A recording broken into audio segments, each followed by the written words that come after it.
Buenos días, queremos darles la bienvenida a Carlos Pinto, tremendo invitado acá en la Universidad de La Serena. Estamos acá en el estudio de televisión de la Universidad de La Serena y bueno, para mí primero que todo es un gran honor poder entrevistarlo el día de hoy.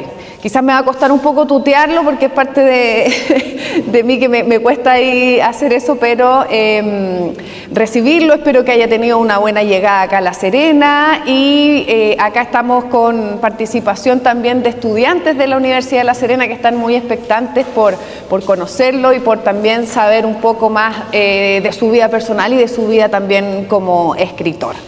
Primero, Carlos, preguntarle, usted es periodista, pero además entiendo que tiene otros estudios, además de periodista. Entramos fuerte, rápido. Sí, obvio, como cualquier estudiante que es medio flojonazo, entonces va cambiando de carrera. Eso no me pasó a mí, por si acaso. Ciertamente tengo no muchos estudios, sino que he bamboleado en materias que me convocan como el mundo que frecuento hoy día. Yo soy eminentemente cineasta, soy director de cine. Cuando digo eso, lo digo, quiero que me entiendan bien, no es que quiera ponerle la pata encima a nadie, porque como director de cine con el título no logro mucho, ¿no? Y con el de periodismo algo, si es que se lo piden. Pero he deambulado por carreras afines, carreras primas, hermanas, qué sé yo, que solo han consolidado mi forma de ver la vida, que tiene que ver con haber estudiado un poquito de pintura, antes de entrar a la universidad, por ejemplo, que hoy día recién me está haciendo algo de sentido. Luego estudié arte en la universidad. Estuve ahí 2 años y medio, luego estudié publicidad, periodismo publicitario, y finalmente, después de haber tenido algún posgrado en el extranjero, más que posgrado, digamos, un estudio menor sobre cosas de historia del arte en México, llegué a estudiar cine a Chile, a la Universidad Católica, y ahí sí que estuve harto rato, como 6, 7 años, no porque haya repetido, era larga la carrera, ¿no? Cuando dije son 6 años, dije, uy, qué flojo. No, era así. Con eso creo que estamos listos, ¿no? ¿O quieren preguntarme algo? ¿Qué más puedo haber estudiado? Sí, no, pero también el hecho de que haya estudiado cine y periodismo a la vez también quizás hizo este complemento perfecto para poder generar los programas de Mea Culpa, de El Día Menos Pensado, también entendiendo que Mea Culpa estuvo 14 años al aire, ¿cierto? Con 14 temporadas. Ahí voy a ser bien errático porque... ¿Sí? De verdad no tengo mucha conciencia de eso, debe haber sido más de esa. Mea Culpa es como del 87, por ahí yo creo. No sé, pero mucho rato hemos estado. Pero hay gente que lo sigue viendo. El otro día me fui precisamente en un Didi, en un transporte, y le comenté que lo iba a entrevistar a usted y me dijo, yo no veo televisión, pero veo siempre en YouTube o en las otras cosas El Día Menos Pensado y Mea Culpa, porque también entendiendo que la gente ha dejado quizás de ver televisión, pero que ve los programas que quedaron ya en la historia, y uno de esos, por supuesto, es Mea Culpa. Ahí la inspiración suya o quizás orientar su carrera hacia esta investigación también que tiene que ver más con la criminalística o también con el lado del Día Menos Pensado de lo paranormal. ¿Desde dónde nace esa motivación suya para enfocarse hacia ese lado? Sí. Siempre considero que esa es una tremenda pregunta que define mucho cuál es mi camino, porque todos esperan que yo hoy día guarde silencio con ustedes, que cierren los ojos y piensen en la noche oscura y en los fantasmas y en su historia. Yo no sería capaz de hacer semejante cosa porque los fantasmas de alguna u otra manera me darían miedo si se aparecen, ¿no? Yo tengo que ver más que nada con mi beta de realizador. Soy un realizador, un hacedor, humildemente, donde trato de ir formando ideas, trato de ir generando formas y de ir mostrando miradas, ¿no? Eso es lo que a mí más me interesa. Pues entonces la gente piensa que juntarse, reunirse con los fantasmas es una situación que me es inherente a mi vida y no lo es. Más bien soy un escuchador de historias y como hacedor me comprometo con el hacer historias. Y ahí está mi gran trabajo, ¿no? Cuando yo les contaba, ya que tú me has preguntado por mi pedigrí estudiantil, cuando yo hablo de eso, fundamentalmente menciono el hecho de estudiar cine, no porque me crea el mejor cineasta del mundo o de Chile, nada parecido, solo digo porque ahí, para poder lograr esa carrera, tenía que estudiar televisión un par de años y tenía que estudiar teatro un par de años, que significaba actuar. Y actué en 2 películas de amigos que estaban estudiando cine ya en cursos superiores. Y como en la escuela de medicina, llega un momento al segundo año en que las carreras se van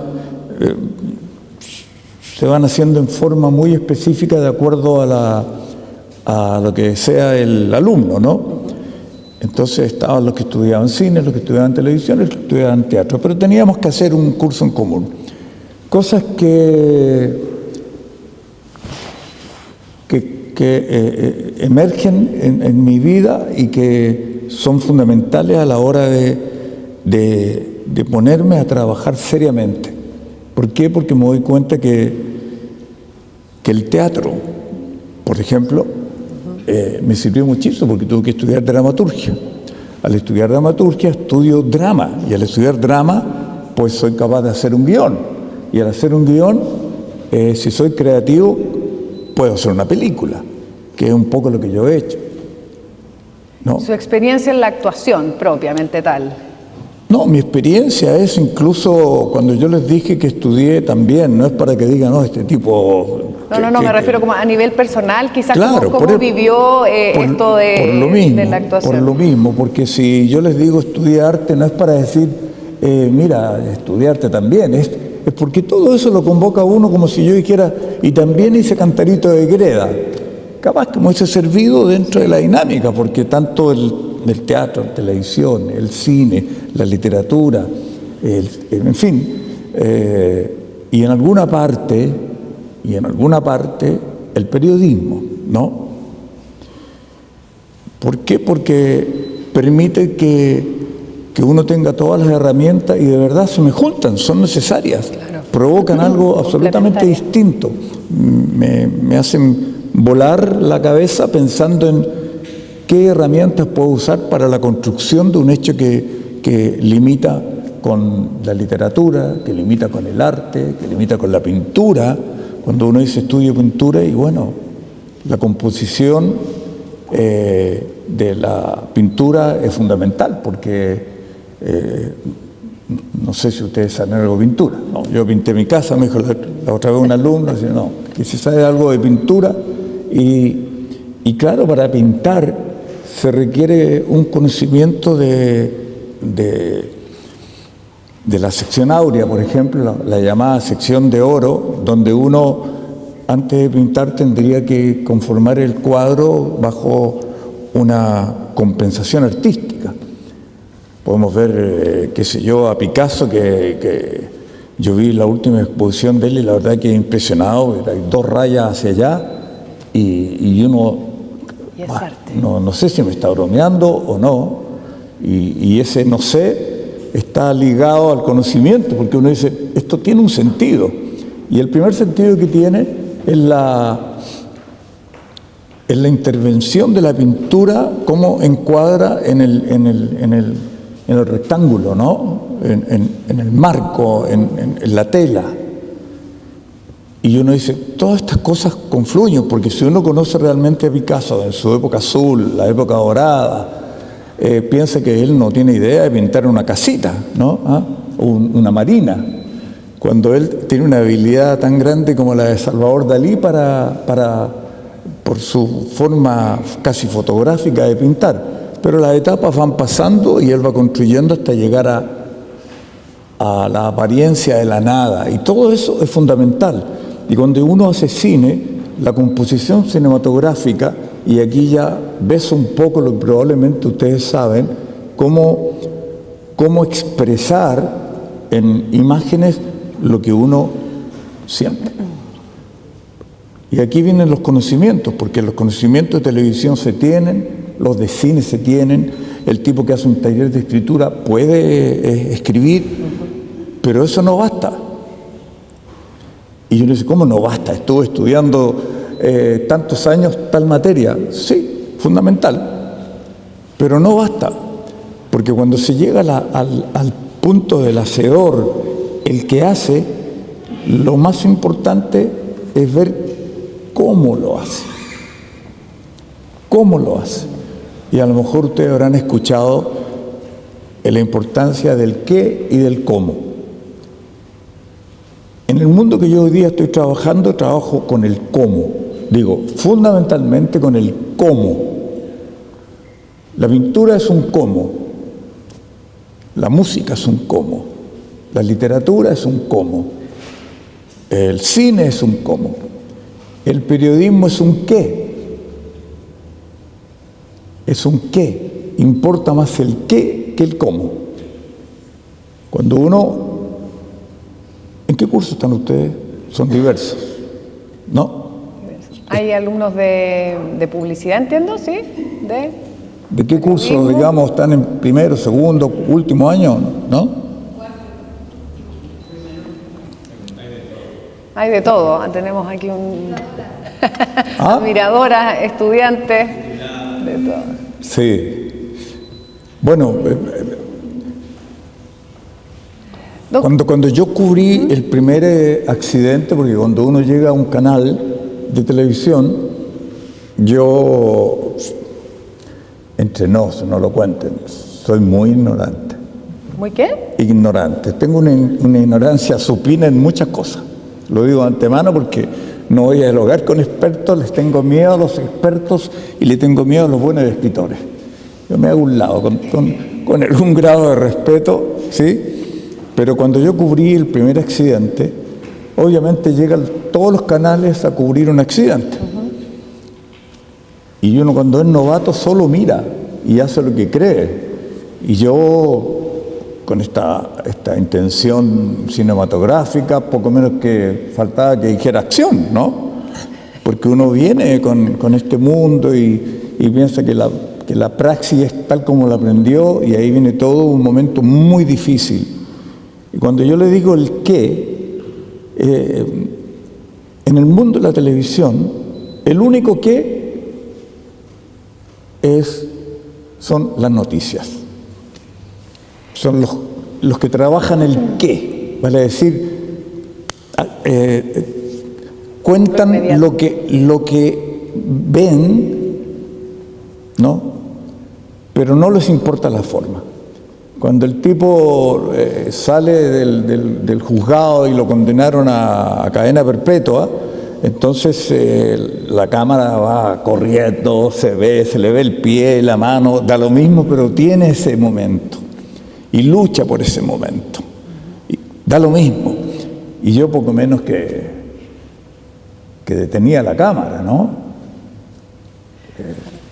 Carlos, ¿y en qué momento decide empezar a escribir ya de manera, o de publicar libros? ¿En qué momento se toma esa decisión de comenzar a escribir de manera ya profesional? Yo creo que uno escribe de antes, si me permiten. Creo que dejé un punto suspensivo que ustedes estaban esperando que les dijera algo. Cuando yo me encuentro en la esquina de un accidente donde hubo 2 muertos, y uno entrevista al que encuentra en la calle para hacer su nota distinto. Pues bien, cuando yo vi esa nota que hice yo comparada con la que hicieron todos los pares, era bien chistoso porque todos comienzan con titular, 2 muertos, inmediatamente. Y yo en el libro eso lo pongo al final, porque estoy trabajando el cómo. Entonces, lo primero que me doy cuenta es que las 4 notas hicieron acento en cosas distintas, pero todas relacionadas con esta pirámide invertida, que es la característica, ¿no es verdad?, del periodismo, que tiene el contenido y llega al final. 2 muertos en la calle no sé qué, se cree que el tipo venía con un poquito de alcohol, se quedó dormido, había tomado no sé qué, hasta que ya al final el número de la patente y todo lo que ustedes quieran.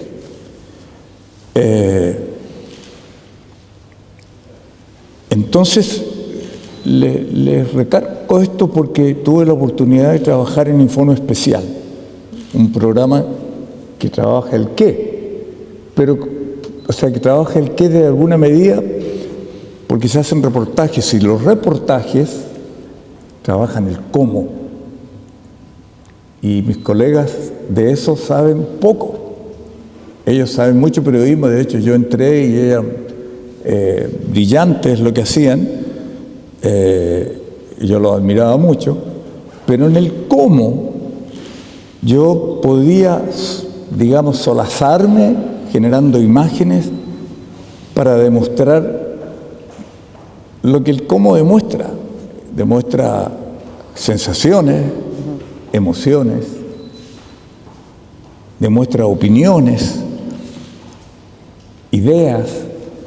Es absolutamente distinta la parada de un periodista frente a un realizador.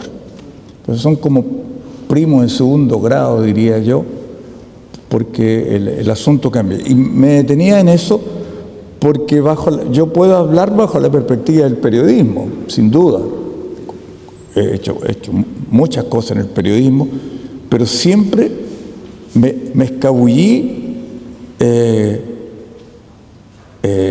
jugando, ¿no?, con la pelota hacia mi lado, haciendo notas importantes, eligiendo en la pauta notas que me acomodaban, en la cual yo podía desarrollar contenido, ¿no?, pero también forma, darle forma, es cómo yo presento las notas y cómo cambiaba la forma de leer del espectador. Y sin darme cuenta, fui subrayando un estilo, que ahí a lo mejor nos detenemos en algún momento si quisiéramos hablar de eso, cómo uno consigue el estilo. Y cuando habla del estilo, habla en el estilo de tocar, en el estilo de pintar, en el estilo de cantar, en el estilo de escribir.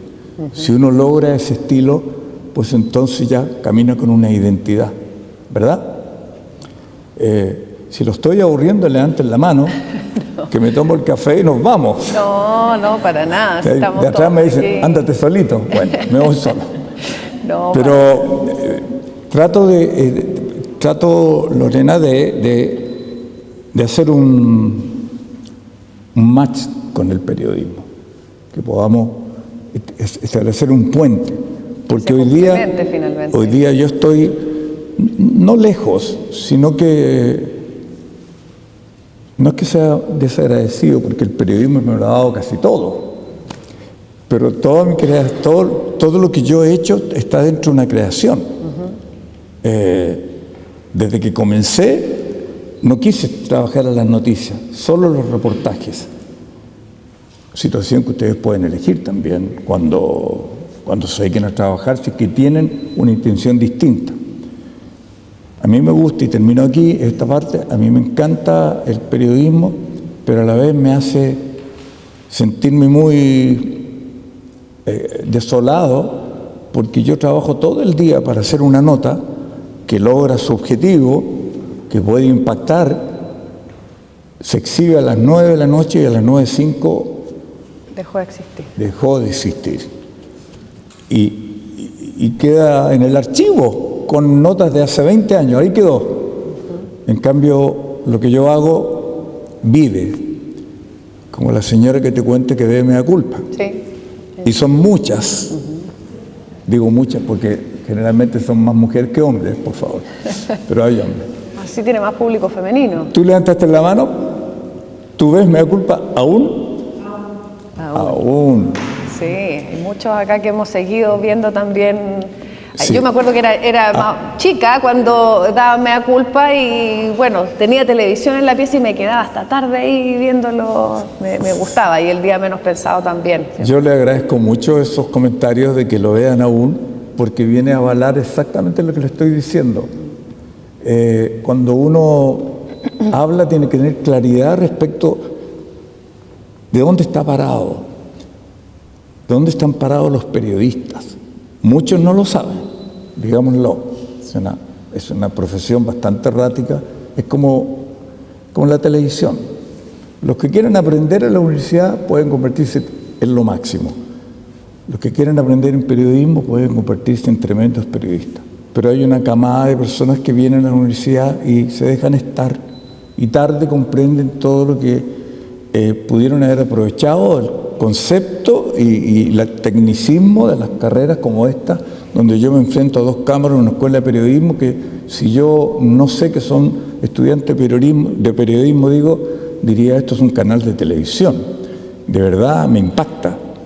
Pero cuando uno comprende estas cosas y se ubica en el espejo, no tiene ningún sentido que yo les dé una charla para decir lo lindo que soy.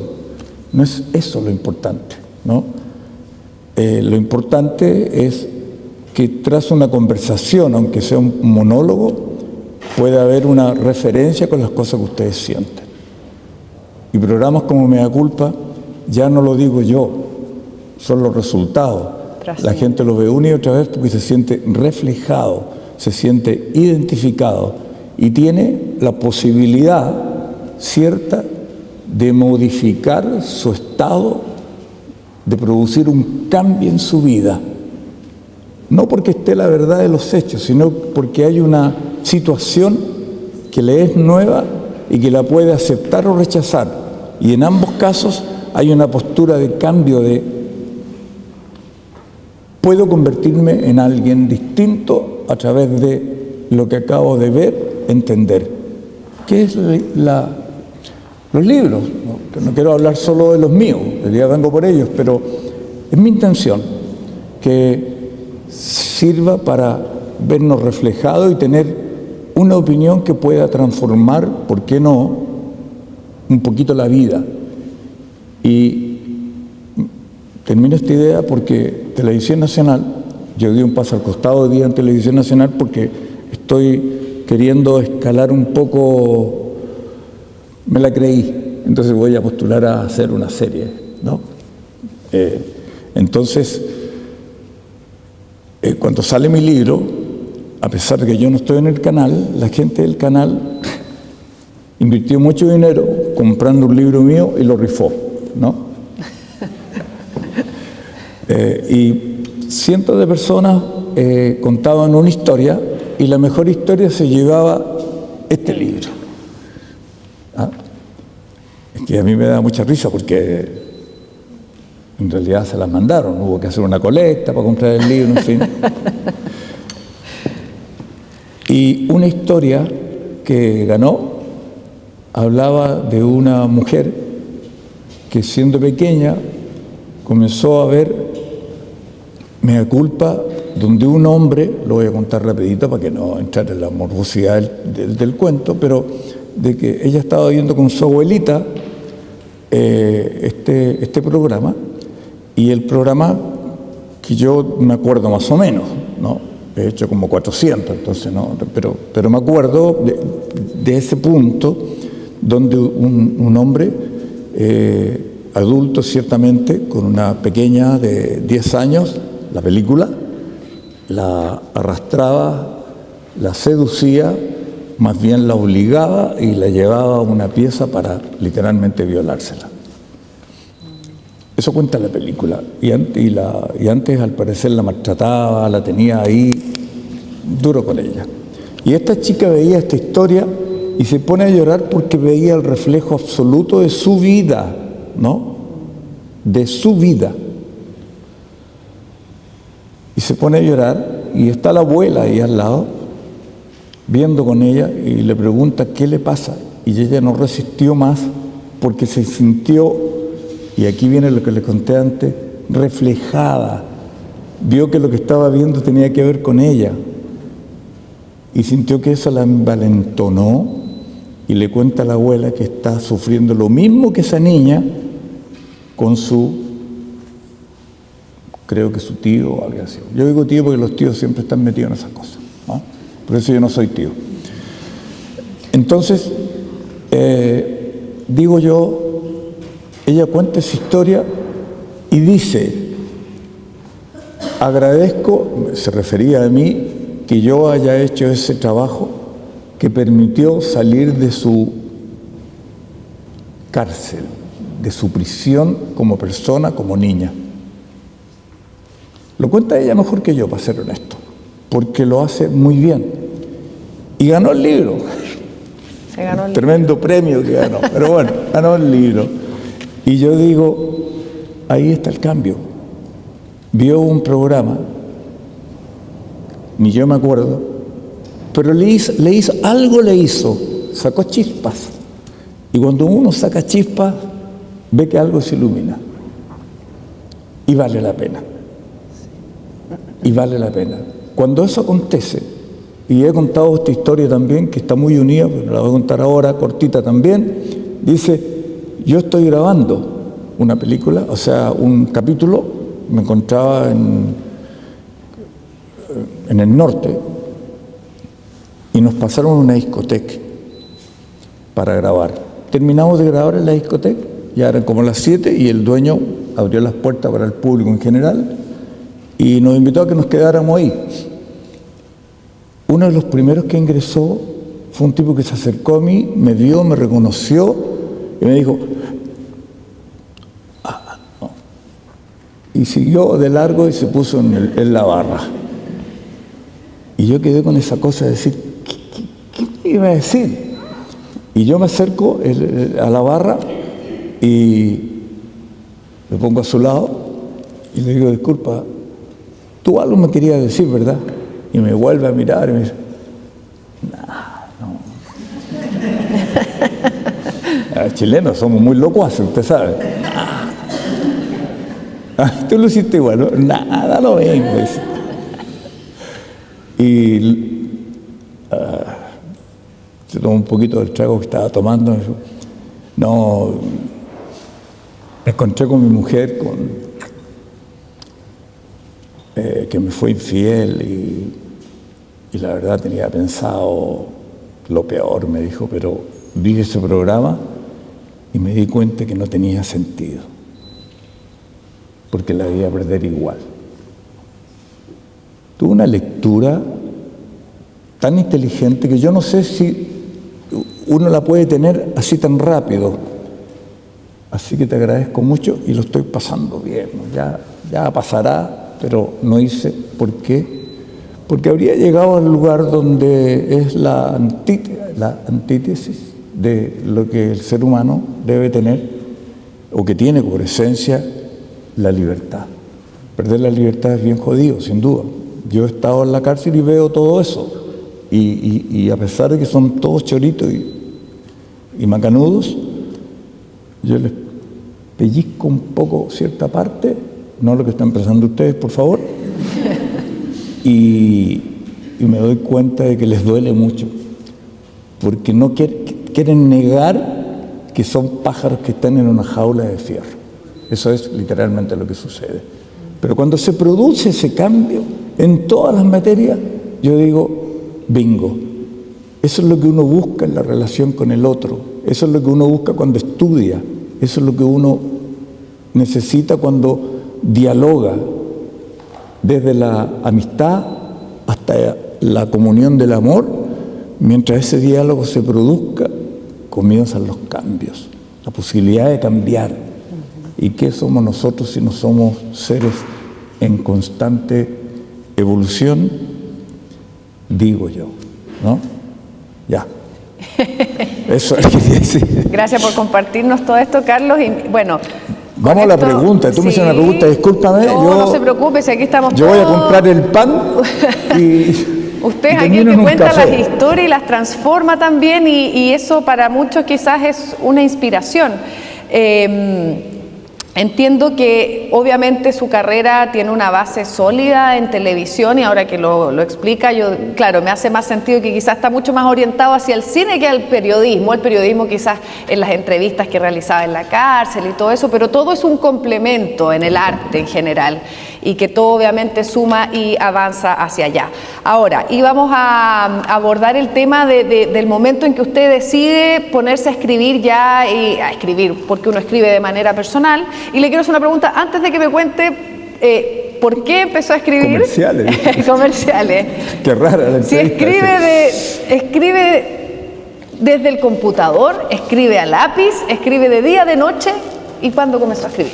Tú tienes una información muy especial para mencionar el lápiz. Sí, es que yo soy una escritora de lápiz y de cuaderno. Aquí vi algunos de mis compañeros que están ahí, se reirán, y decirles, bueno, las disculpas pertinentes. Yo sé que en las entrevistas uno no debe ser autorreferente. Yo no soy periodista, soy actriz, y las cámaras me producen esa...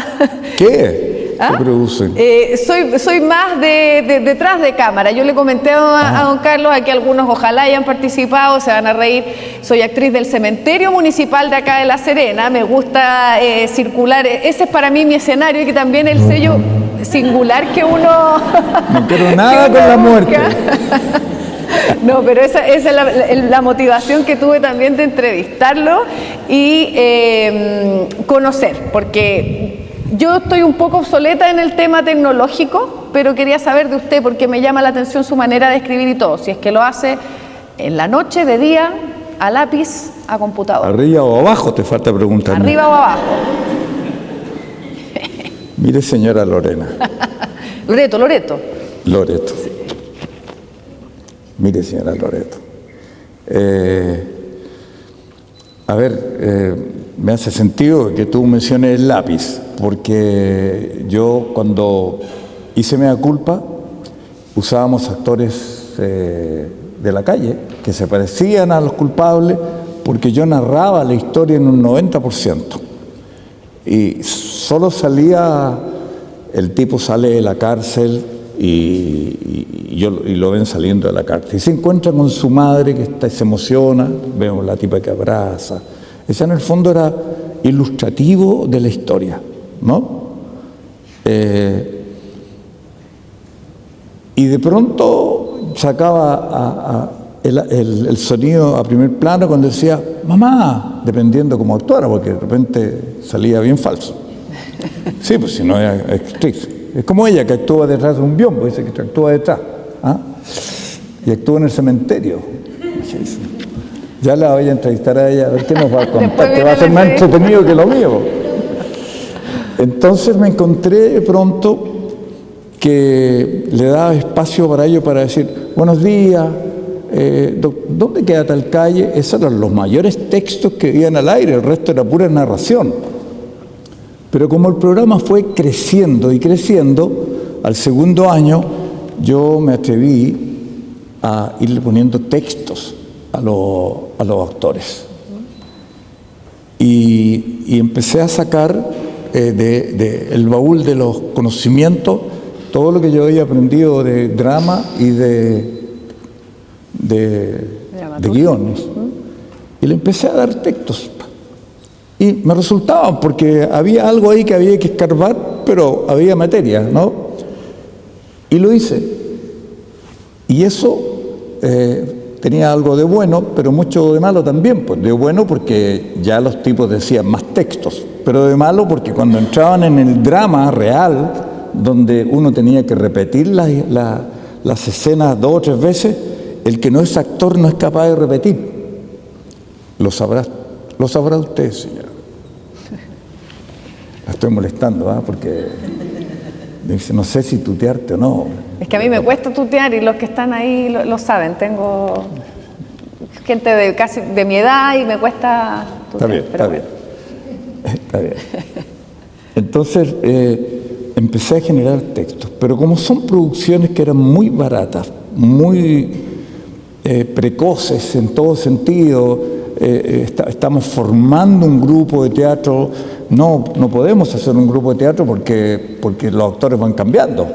Entonces se produce toda una dinámica que a uno lo va llevando. Y el éxito que tuvo el programa me condicionaba a ir mejorando todos los años. Hasta que dije yo, tenemos que tener más presupuesto porque el principiante actúa muy bien, no sé si ustedes lo sabrán, cualquiera de ustedes que me diga, ¿tú actuarías? Y si levanta la mano a uno, yo le digo, me interesa. Porque el que levanta la mano tiene el interés, por lo tanto ese interés yo lo aprovecho. No el que no quiere, pues yo no lo puedo obligar, pero muchos querían. Les voy a contar una infidencia. Dirigir un no actor tuve que aprender, porque el no actor recurre no al conocimiento que tiene, sino a las experiencias que tiene.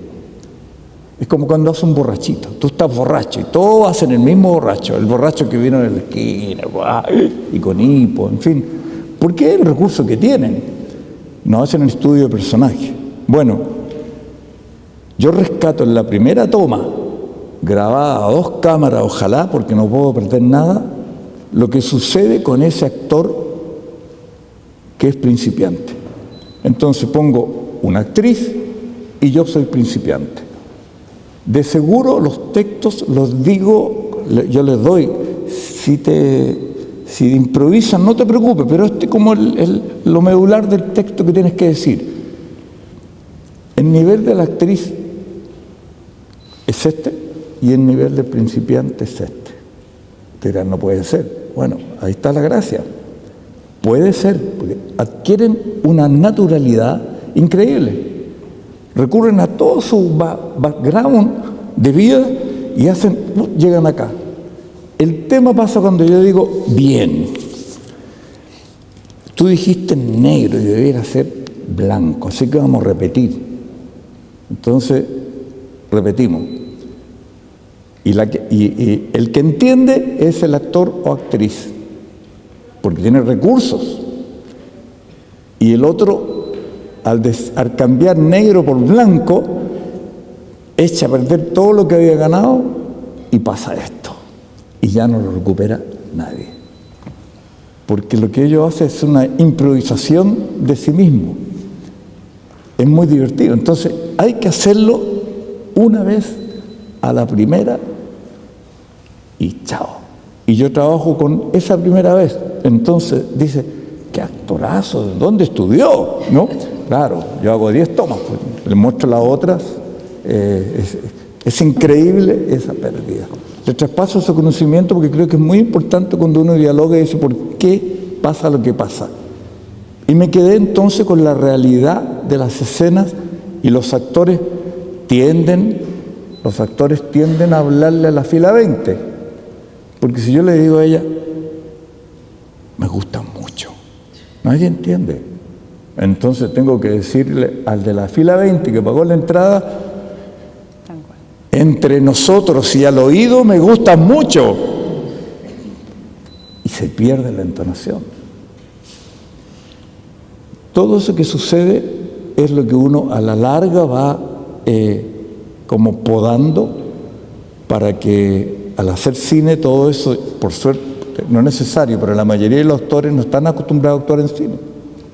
Entonces gritan sabiendo que tienen el micrófono aquí. Han aprendido mucho producto de esto, porque ya las cámaras no le temen a las cámaras. Y ya son actores de cine muchos, vale decir, pueden susurrar al oído porque los escuchamos, ¿no? Bueno, tu pregunta guardaba relación con algo, nada que ver con esto, pero la corrijo ahora. Me pregunta, ¿cómo puedo haber llegado a escribir? Bueno, existe una inquietud personal, una necesidad de proyectar mi forma de pensar. Es difícil lo que voy a decir porque puede parecer un poco ególatra de que yo tengo que decir cosas. Yo no tengo que decir muchas cosas. De verdad les dije que soy bastante ignorante en muchas cosas. Tengo la intención, y que la he conservado hasta ahora, de siempre sentarme y mirar hacia arriba, no hacia abajo. un poco mi condición de hombre niño, digo yo, que me ayuda, porque no tengo vergüenza de preguntar lo que no sé y no hablo de cosas que no sé y nunca me gusta dar clases de nada, sino expresar lo que yo veo. Si me preguntan qué veo yo, por qué escribo, sí, puedo ser porque escribo. La intención es la del arte siempre, ordenar la realidad a costo del realizador y tratar de sacar las cosas personales que uno puede tener, porque yo creo que muchos de ustedes de pronto se les ha ocurrido escribir un libro, ¿no? ¿Por qué no? A mí también se me ocurrió un libro, pero no corresponde a la trilogía planto un árbol, tengo un hijo y escribo un libro y ya puedo morirme tranquilo. Yo no me morí tranquilo, ¿no? Yo dije, porque lo más probable es que un libro que esté escrito por alguien que no domina el instrumento se quede en lo personal. Cierro lo que dije en antes respecto al valor de lo que es el arte en todos sus diferentes géneros. Uno puede saber tocar un instrumento, pero no necesariamente escribir canciones. Es probable que alguien que no haya aprendido a tocar un instrumento en la universidad, pero sí toca la guitarra porque le encanta la guitarra, o cualquier instrumento lo hizo de manera muy personal, puede inventar una canción que recorre el mundo. Es más improbable, digamos, pero puede hacerlo, y no por conocer bien el instrumento. O sea, yo sé cómo se escribe una palabra, puedo inventar una frase. Estoy probablemente más condicionado que alguien que no sabe leer, por ejemplo, pero sí puedo creer que soy capaz sé cómo se hace la pintura, por lo tanto voy a ser un gran pintor. No necesariamente va a ser un gran cuadro. Ahí se requieren otros elementos que son tremendamente particulares del hacedor. En el fondo, lo que le quiero decir, cualquiera puede ser un artista, pero claramente que el que domina el instrumento está más cerca de poder lograrlo. Es lo único que le puedo decir. Entonces, todos los títulos que uno pueda cargar en su vida, de muy poco sirven en este campo si no está esa cosa gloriosa de querer sobrepasar en su pensamiento todo lo que es particular y a través del arte, ya en cualquiera de sus magnitudes, universalizar ese pensamiento. Sacar la vida particular es como si yo hiciera una biografía. Contar mi vida será interesante. Me da pudor hablar de mi vida. Escribir un libro sería un drama para mí, pero si me atreviera, ya estoy tan pagado a sí mismo que digo, todos quieren comprar mi libro, les voy a contar lo que hago y se van a entretener. Depende de cómo. Ahí sale la palabra otra vez. ¿Cómo lo haga? Y ese cómo es lo personal que tenemos. Porque si mi libro queda como una historia para mostrar al vecino, para decir que escribí un libro, planté un árbol y tuvo un hijo, lo más probable es que se quede en lo particular. ¿Y qué es el arte? Es sacar de lo particular a lo universal. Cuando se universaliza, el arte vuela solo. Cuando yo escribo ese libro o esto, volaron, ya no son, voy a hacer una palabra muy manoseada o lugar común, son como hijos, vuelan, los hijos a los 20 años vuelan, ya no son tuyos, nunca han sido de uno, pero vuelan. Eso es el arte, que lo que uno piensa pueda volar. ¿A objeto de qué? Y cierro esto yo. A objeto de que quien lo pueda leer ya, al margen de mi responsabilidad, pueda generar algún cambio en su vida. Y eso necesitaba yo. No sé si te respondo. Yo necesitaba, es muy poco prudente decirlo, pero lo que más se acerca es vomitar cosas que puedan tener un sentido para otro y un sentido para mí por haberlas vomitado. Ejemplos bien macabros. Que lo mencionaba recién, quizás de provocar algo así en el público cuando fue en la televisión y ahora es con en la literatura un poco también. Sí, fíjate, pero no estoy pensando en que yo vaya a provocar, estoy pensando en el acto egoísta de crear. Yo no hago un libro para que vengan ustedes a escucharme cómo se hacen los libros y decirles lo macanudo que soy. Nunca pienso así. No estoy pensando en el resultado, no escribo un libro para vender, porque si honestamente creo que haciendo las cosas que hago en la televisión tengo más beneficios que escribiendo libros, a menos que me publiquen mucho en el extranjero y ya estamos hablando de otra cosa.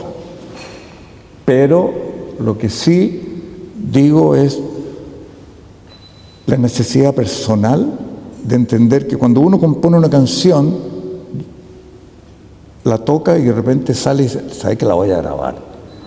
Tiene que hacerla primero. Uno tiene que hacerlo. Entonces yo me puse a escribir y se entiende y la gente dice, wow, todo eso está al margen de lo que yo esperaba o no esperaba. Eso no es importante, porque si uno hace cosas esperando el resultado, ya falló. Los resultados son los que la vida les depara, lo que la vida artística te puede deparar en este caso, que me metí en el arte. Entonces yo soy muy gustoso, como dicen los brasileños, de que estos libros hayan volado solo y haber logrado cosas que yo me siento, como decía recién, niño, porque habiendo ido a la Argentina con mi familia, mi hijo me llama por teléfono porque el patiperro salió a recorrer la calle Corrientes y me dice, papá, baja, ven, te quiero mostrar algo. Y bajé y me lleva casi de la mano a una librería y me dice, mira, ahí estás tú. Y creerán que yo tragué saliva para no emocionarme. Estoy grande ya, pero es verdad. Me quedé callado. Y fui a la librería a tener... ¿Conocen la Argentina? Voy a hablar de cosas que a lo mejor no conocen. La Argentina es una librería enorme, que es el verdadero... un teatro municipal convertido en librería, ¿no? Inmensa, vende de todo. Y yo siempre voy ahí y uno se topa con cerros de libros del autor tanto, del autor tanto, del tanto. Y esta vez había un cerrito que... con este libro que está ahí, El silencio de los malditos. Y compré un libro. Compré un libro, para que, bueno, tengo 20, 30, compré un libro, porque decía impreso en la Argentina. Y después me pasó eso con el libro impreso en España. Y ahora voy a México y me voy a comprar otro más impreso allá. Ahí está el niño, ¿no? Ahí lo hago con mucha gracia. Pero... con cierto pudor también, pero quería explicarle eso. Y una pregunta antes de que pasemos a las preguntas del público. ¿Cuánto de realidad, porque todos dicen también como basados en hechos reales, y cuánto de ficción también tienen los libros suyos? No dice basado, dice inspirado. Inspirado. Basado es como una crónica, ¿verdad? Que son... O sea, hay tanta verdad como que uno tenga la nariz más destapada. Si la tiene más destapada, la inspiración es más larga. Si no, es cortita. Estas son largas, de alguna manera. Decía al principio que soy por las circunstancias de mi trabajo, he sido receptor de historias, permanentemente. La gente me ve y me cuenta historias. Voy en el metro y el tipo del lado ya me contó una historia antes que yo bajara. Y como los músicos se dan cuenta en forma inmediata que hay una canción o un tema, un desafinado, yo tengo el oído bien preparado. O sea, me cuentan, el que me ve le digo, me cuenta una historia. Y de repente yo me quedo quieto y, a ver, cuéntamela de nuevo, ¿qué pasó? Y le pregunto, porque ahí hay algo. Y se me quedan grabadas esos relatos. Y de esos relatos he ido sacando las que me interesan para la línea que yo estoy tratando de hacer como escritor. Son estas historias que están inspiradas, pero son básicamente novelas. A lo que muchos podrían pensar, yo me debía haber dedicado a la crónica, que tiene que ver con el periodismo. La verdad es que a mí me gusta mucho la novela, por lo que le explicaba. Es un transformador de la realidad, uno ordena la realidad en forma distinta para mostrarle y decirle, restriégate un poquito con esto y ve si te hace sentido. Y si hace sentido, fantástico. ¿Quién ha leído estos libros o alguno de ellos? Ah, bien. Vamos bien. a dar paso a las preguntas, entonces. No sé si hay micrófono. Yo me leí este. ¿Ya lo leíste? Los 3 médicos, sí. ¿En cuánto tiempo? 1 semana y media. Está bien, está muy bien. Acá, ya vamos a pasar. Hola, mi nombre es Patricia Castro, soy periodista de acá de la Universidad de La Serena. Estudié en Viña del Mar, así que te vi muchas veces por allá. ¿En Viña del Mar? Sí. ¿Y qué me dices tú? Que te vi muchas veces por allá, en Viña del Mar. Ah, eras tú la que me perseguía. Sí. Exactamente. Ahora entiendo, está bien. Quería preguntarte, tú hablas que trabajas con el cómo, tanto en el desarrollo de la parte audiovisual y en la parte de literatura, los libros. Y mi pregunta es, ¿cómo te sientes más cómodo tú? ¿Haciendo qué? Porque los libros son como una terapia de vómito, dijiste tú, y lo otro es una terapia de entrega de información mezclada con historia. Entonces, claro. ¿Cómo te sientes mejor? Claro, no es que en el arte se trabaje con el cómo y el contenido no importa. Es cómo e inmediatamente viene el contenido. No es que no exista, pero el cómo es el gran problema, el gran desarrollo. Yo soy novelista porque me encanta el cómo. Podría agradecerle al periodismo lo que me ha dado y haber puesto una crónica. De hecho, que me invitó alguna vez a hacer el primer libro, porque había hecho una encuesta en Santiago, donde varias personas, entre ellas yo, éramos sujetos a que si escribiéramos un libro, yo iba a... O sea, la gente tendría interés en leerlo. Ese era como el gran axioma que se planteaba. Y me dijeron, ¿quisiera escribir un libro? Y le dije que sí, pero ellos insistieron que tenía que... Les cuento una historia, la historia que tienes tú ahí, El silencio de los malditos, y me dice, ya, haz la crónica. La crónica significa que yo tengo que trabajar como periodista para poder desarrollar esa historia. Si bien la tenía clara, uno tiene, ustedes saben, el camino que le espera, o sea, acucioso al máximo, ¿no? Y honestamente eso me da lata, me dio lata toda la vida hacerlo. Miren lo que les digo. Porque me saco el disfraz permanentemente de periodista y he sido buen periodista. Siempre me fue bien. Todo el mundo me dice, usted es lo máximo. No sé a qué se refiere.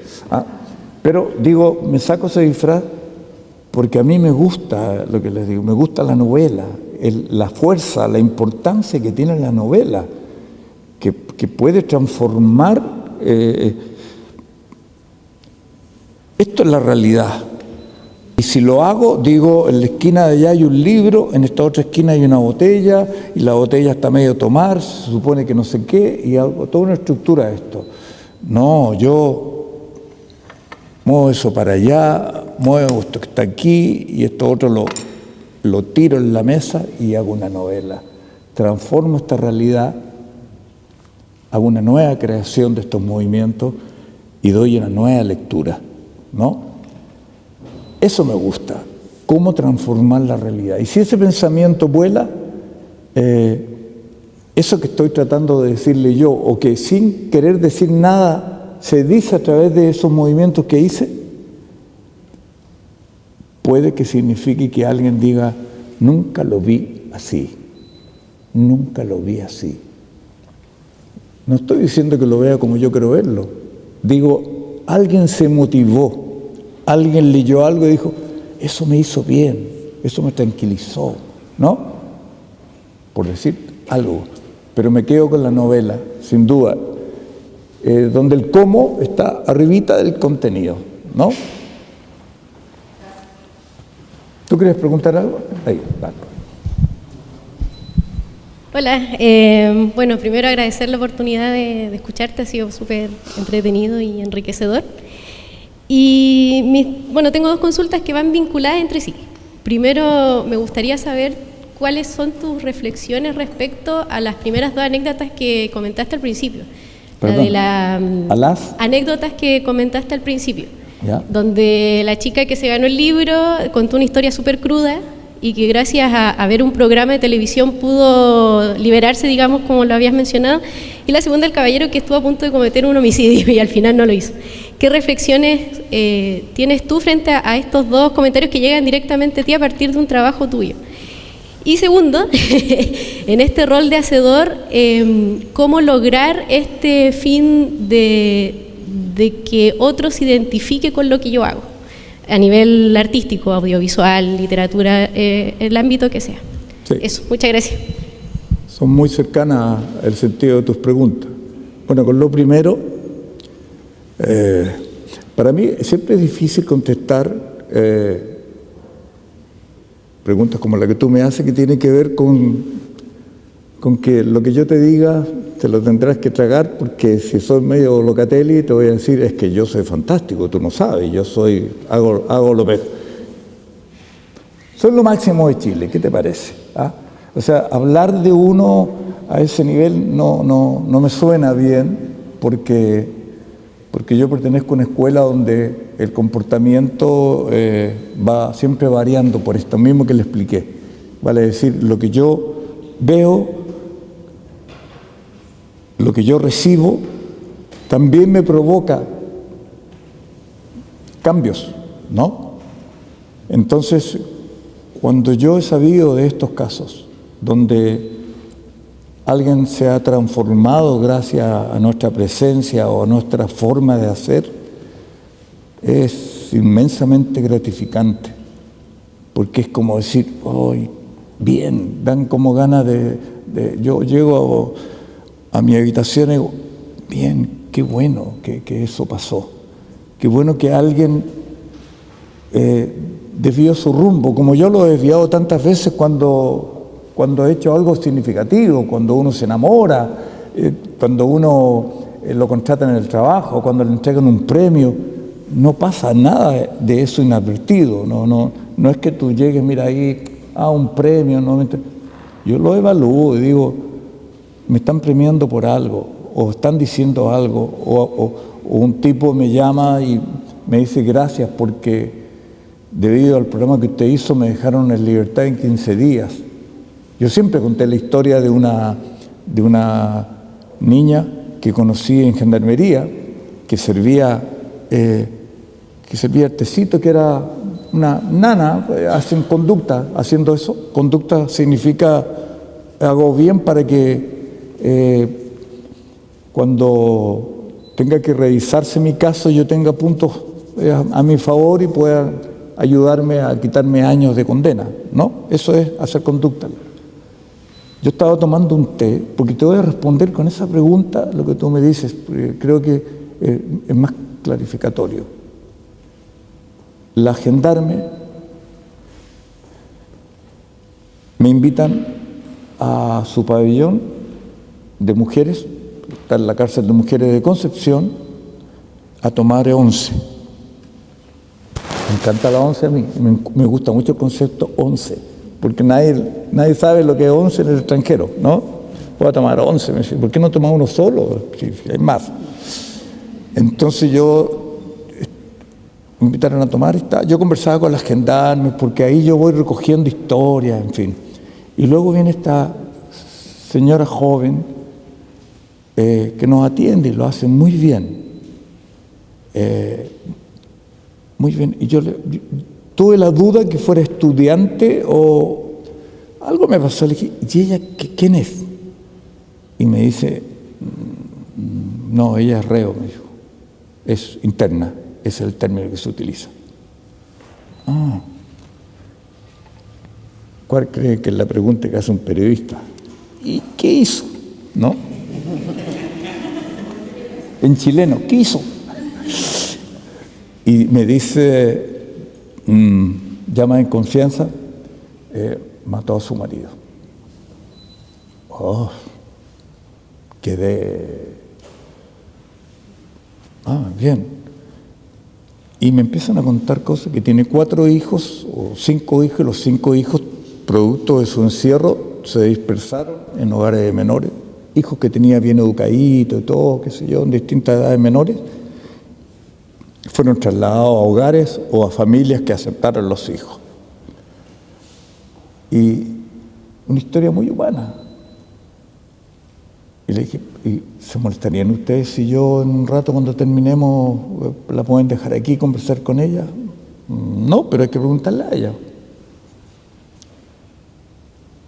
Cuento corto, a los 10 minutos estamos conversando ahí en el living y me dice que sí, que mató al marido, y se pone a llorar porque dice que la condenaron a 12 años, que echa de menos a sus hijos y que, bueno, que el marido la golpeaba, todas las cosas que se cuentan en esos momentos.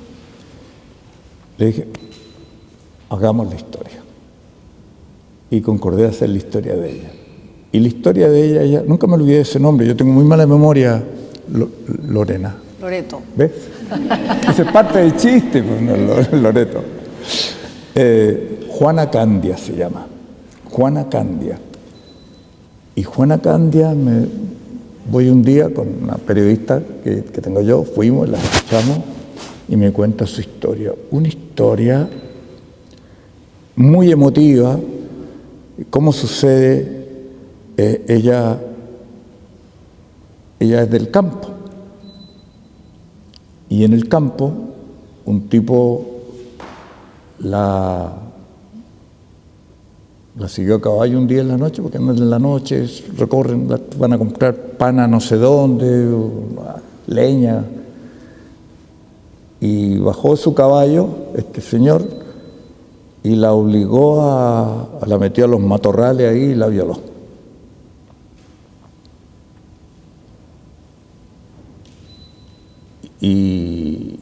Y no le contó a nadie. Quedó embarazada de su primer hijo. Y ahí su padre dijo, ¿qué pasó? ¿Qué sé yo? Y llama al bandido. No le hizo nada, sino que le dijo, ¿te casas con ella? El tipo dijo, encantado. Y se terminó casando con su violador. O sea, ya esa historia para mí encendió todo, y ella, su padre la obliga a casarse, obviamente estaba lejos de quererlo, mucho más de amarlo,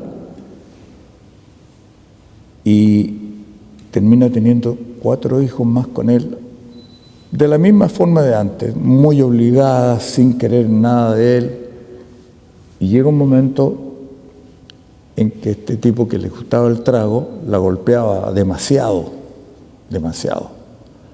Y estaba a puerta de Navidad y ella estaba ya cansada con esto. Y le dice un día que sale a la noche, te voy a sacar la cresta si no está la comida lista, si no sé qué cosa. Vivía, la relación era así, muy de golpeadora a golpeada. Ella estaba asustadísima con todo, porque le dije, te voy a matar. Cosas como esa, ¿no? Tenía tanto miedo por sus hijos, porque sabía que podía llegar curado. Y efectivamente llegó curado, pero ella puso una tranca en la puerta de su casa y le puso pestillo a la ventana. Y cuando llegó en la noche, efectivamente el borracho, pateando la puerta, ábreme, desgraciada, te voy a matar y todo, y ella se cobijó, tenía una navaja, ¿no? Y el tipo la amenazaba, fue por la puerta, quebró un vidrio, abrió con el pestillo y ellos se habían guarecido justamente debajo de la puerta, estaba con sus hijos, para que no los viera si es que miraba hacia el interior. Y ella, en su ánimo de defender a sus hijos, y a ella misma había tomado un cuchillo de la cocina para asustarlo, que se fuera, ándate o si no, y mostró el cuchillo largo de estos cocineros, y el tipo no vio ni escuchó nada porque venía muy curado, y abrió la puerta. El tipo pasa como puede, imagínense un borracho, si uno, digamos, cuerdamente quiere pasar, le cuesta. Pasó el borracho y se fue encima. Y ella estaba ahí con los chicos y el cuchillo así, y se lo enterró. Y así murió el esposo. Llegó Carabineros y le dijo, ¿quién hizo esto? Yo, dijo, firma aquí. Firmó ahí y estuvo presa. La condenaron a 12 años. ¿Sí? 12 años. Yo leo el proceso y el proceso está tal cual ella lo dijo. Entonces mostramos esta figura y el presidente Frei con su esposa, que no me acuerdo cómo se llama, su esposa ve esta historia y llama a Guillermo Frei al otro día y le dice, tienes que ver esta historia, porque aquí hay un daño que se le hizo a una mujer y nadie ha hecho nada por ella. Y como todos los hombres, cabecita agacha, le hizo caso a su esposa. Martita, claro, Martita le encantó el caso, se emocionó, hizo todo y dijo, ve esta historia, lo sentó y vio la historia y le dijo, pero esto está juzgado.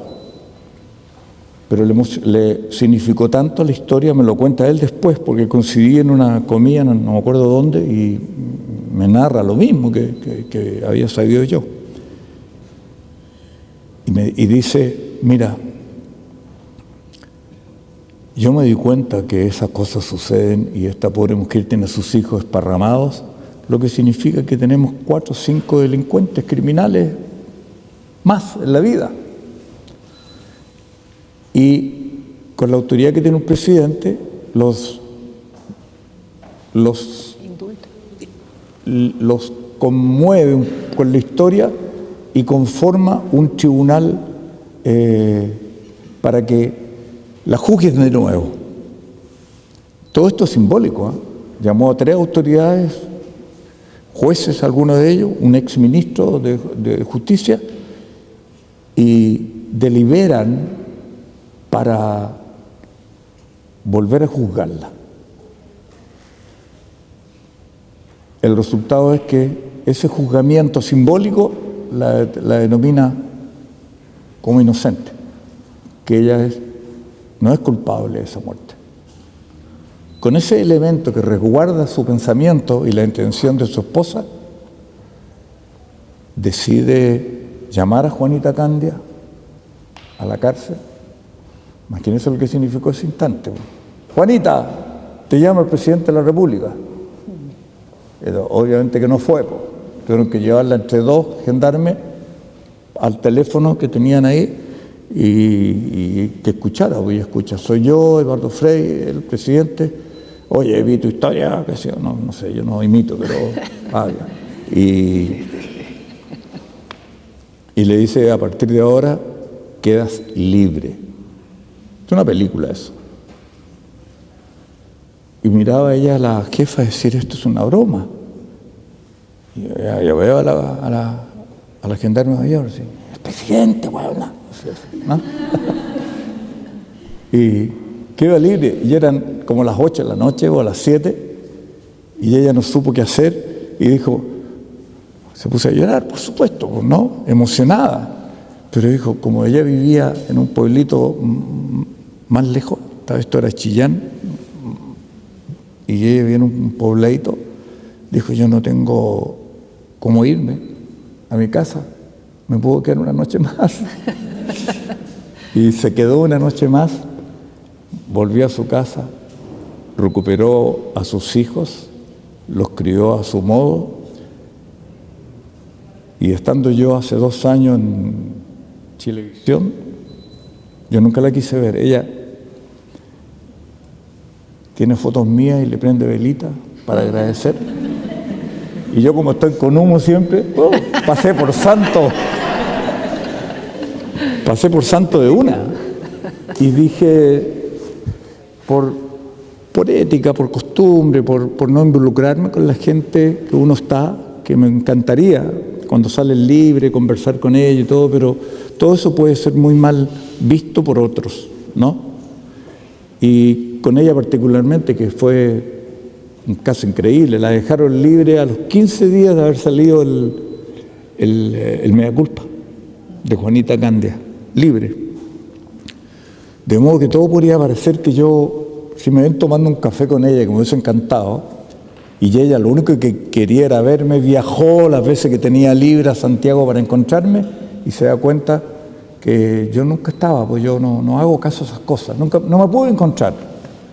Años. Y me llama en Canal 11, me dice, Carlos, ¿te gustaría ver a Juanita Candia? ¿Y por qué la conoces tú? Le digo, es que estamos haciendo una nota y la vamos a entrevistar a ella y quisiéramos que tú aparecieras en la mitad de la entrevista. ¿Con humo o sin humo? Con humo, pero con tan fatalidad que se incendió la casa porque tuvimos que hacerlo ahí con un palito, ¿no? No. Y fui a esa entrevista. Fue, para mí, dije ya, después de 20 años, ¿quién me va a decir que yo la saqué libre porque yo soy yo? No, nada de esto. Entonces fui. Y el periodista, Francisco Sanfurco, la está entrevistando y yo escuchaba hasta que dice, ¿qué recuerdo tiene de Carlos Pinto y todo? Y ella decía, hoy para mí, qué sé yo, todo lo que pueda decir es todo. Siempre quise buscarlo, nunca lo encontré, gracias a él. Vuelvo, esta es la razón del por qué le cuenta la historia, la transformación. Gracias a él mi vida cambió, yo me volví a juntar con otra persona que es distinta, no la golpea, lo quiere, los hijos crecieron, se convirtieron en oficios que tienen en el campo, buenas personas. Y hoy, ¿qué le gustaría algún día verlo? Y ahí abro la puerta y entro. Quedó helada. La verdad que yo veo esa cara cuando me ve, acudo, me abraza y no me soltaba. Fue un momento emocionante, pero era demasiado cariño, afecto, un gracias. En fin, después de, como le digo, 20 años, estaba pintando canas ya, lo dijo, como le decía, adulto, su vida se transformaba y después ya en la soledad, fuera de las cámaras, me dijo, gracias por todo. Y le dije, sí, apague todas las velitas porque no me hace bien. Pero ahí está, te respondo lo que significa para mí saber que no yo, sino un trabajo, un dejar volar una idea, un algo, transforma a otro, ¿no? Eso es impagable. No es que uno se ande lustrando con esto, sino en lo interior uno crece y dice, hay razones para seguir haciendo cosas. Nada más digo. Creo que te respondo eso. Me hiciste una segunda que no sé si hay una diferencia, pero...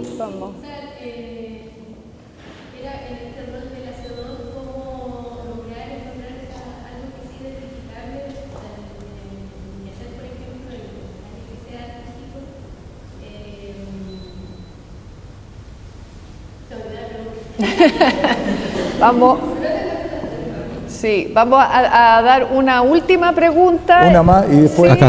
a ti que tú estabas indicando, sí. le damos a él porque estaba hace rato. Sí. Y después los que quieran tener más preguntas, recuerden que hoy a las 20 horas va a estar Carlos con nosotros en la Feria del Libro, así que también y le cuento la segunda parte, de esta historia, ahí viene la segunda parte. Vamos, el micrófono. ¿Sí? ¿Cuál es tu pregunta?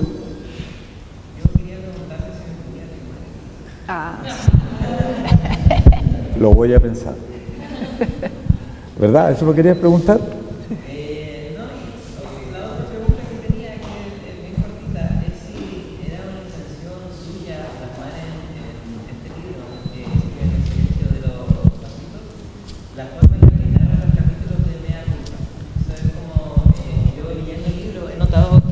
forma en que narra los capítulos de Mea Culpa como que se traslada a la forma en la que escribe usted el libro.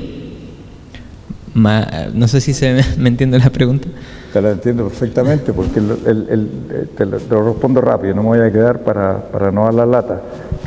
Cuando yo me puse a firmar libros, yo era novato en firmar libros, entonces no distanciaba a la gente que hiciera la fila y eso, sino que se agolpaba.